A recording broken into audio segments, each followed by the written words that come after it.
नमस्कार। आप देख रहे हैं सिटी पोस्ट लाइव और हम हैं अनुराग मधुर।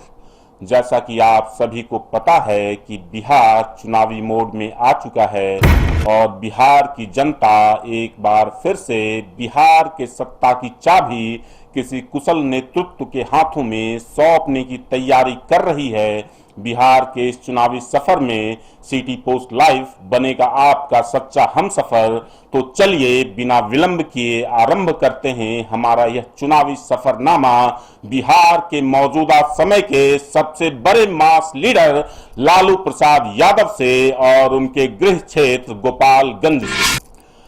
अगर मैं आपसे यह कहूं कि लालू यादव के गृह जिले गोपालगंज से आरजेडी का खूंटा उखड़ चुका है तो संभव है कि राजद समर्थक थोड़े नाराज हो जाएं, लेकिन वास्तविकता यही है कि लालू यादव के इस गढ़ में बीजेपी और जेडीयू का परचम लहरा रहा है। आरजेडी यहां से लगातार 3 बार से लोकसभा चुनाव हारती आ रही है। इतना ही नहीं, गोपालगंज संसदीय क्षेत्र के 6 में से 5 विधानसभा सीट पर वर्तमान में एनडीए का कब्जा है। पिछले 4 दशकों से बिहार के सियासत के चमकते सितारे और सबसे बड़े मास लीडर के रूप में स्थापित रहे लालू यादव का जन्म गोपालगंज के फुलवरिया गांव में हुआ था। बहुत ही साधारण परिवार में जन्मे लालू यादव पढ़ाई के लिए अपने भाई के साथ पटना में रहते थे, जो पशुपालन विभाग में 4थी श्रेणी की नौकरी कर रहे थे। पटना यूनिवर्सिटी में पढ़ाई के दौरान लालू यादव जेपी मूवमेंट में शामिल हुए और सियासत में आए। 1977 में महज 29 साल की उम्र में लालू यादव ने छपरा सीट से लोकसभा का चुनाव लड़ा। 1990 में लालू बिहार के सीएम बने। इसके बाद 15 साल तक बिहार में लालू राबड़ी राज कायम रहा। फिर चारा घोटाले में सजा सुनाए जाने के बाद लालू यादव के चुनाव लड़ने पर 2012 में रोक लग गई। 2015 के चुनाव में नीतीश की जेडीयू के साथ मिलकर लालू की पार्टी आरजेडी ने विधानसभा चुनाव लड़ा और भारी जीत के साथ महागठबंधन की सरकार बनी। लालू के बेटे तेजस्वी यादव डिप्टी सीएम बने और दूसरे बेटे तेज प्रताप स्वास्थ्य मंत्री। हालांकि जुलाई 2017 में रिश्ते खराब हुए और नीतीश कुमार के बीजेपी के साथ जाने के साथ ही आरजेडी फिर से विपक्ष में आ गई। गोपालगंज जिला लालू प्रसाद यादव का पैतृक इलाका है। हालांकि लालू यादव बगल की सारण सीट से चुनाव लड़ते रहे हैं। पहली बार जनता दल ने गोपालगंज लोकसभा सीट पर 1989 में खाता खोला, जब राजमंगल मिश्रा को जीत मिली थी। जब लालू ने अपनी पार्टी आरजेडी बनाई थी तो पहली बार 1991 में अब्दुल गफूर जीते। फिर 1996 में आरजेडी के लाल बाबू प्रसाद यादव जीते।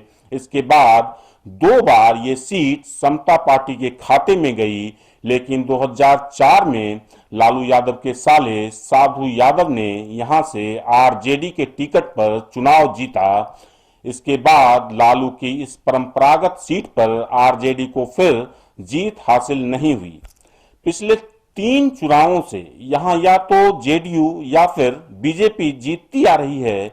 वर्तमान में यहां के सांसद हैं जेडीयू के डॉक्टर आलोक कुमार सुमन। 2019 के लोकसभा चुनाव में आरजेडी के सुरेंद्र राम दूसरे नंबर पर रहे थे।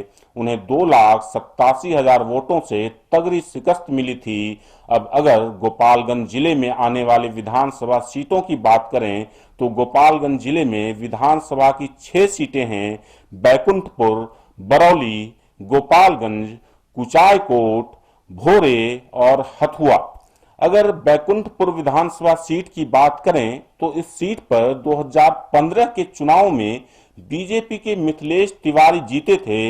महागठबंधन से जेडीयू इस सीट पर लड़ी थी और दूसरे नंबर पर रही थी। अब बात कर लेते हैं बरौली विधानसभा सीट की। तो बरौली से 2015 के चुनाव में आरजेडी के मोहम्मद नेमातुल्ला जीते थे। तब उन्होंने बीजेपी के राम प्रवेश राय को हराया था। गोपालगंज विधानसभा सीट से 2015 में बीजेपी के सुभाष सिंह जीते थे, जबकि आरजेडी के रियाजुल हक को शिकस्त मिली थी।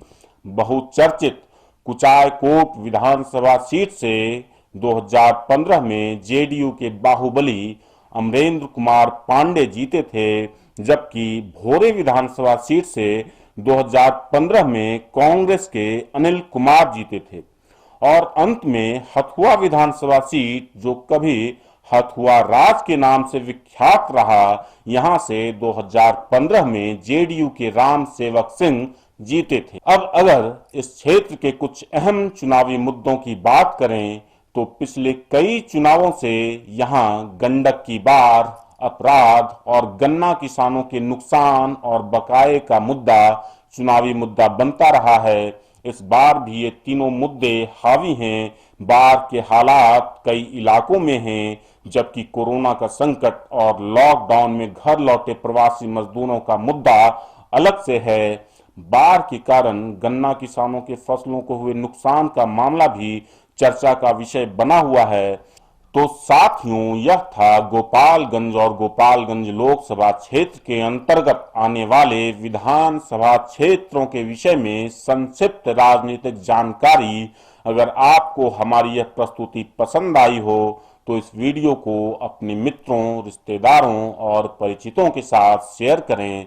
अगर अभी तक हमारे चैनल को सब्सक्राइब नहीं किया है तो आपकी उंगलियों के ठीक नीचे सब्सक्राइब बटन होगा, उसे दबा दें ताकि आप बिना किसी रुकावट के सीधे जुड़ सकें बिहार के सबसे भरोसेमंद YouTube news channel city post live से। तो रखिए अपना विशेष ख्याल। मैं जल्द ही आपसे मुखातिब होऊंगा किसी और विधानसभा सीट की राजनीतिक विश्लेषण के साथ, और हो सकता है कि अगला नंबर आपके विधानसभा क्षेत्र का ही हो। तो बने रहिए सिटी पोस्ट लाइव के साथ। नमस्कार।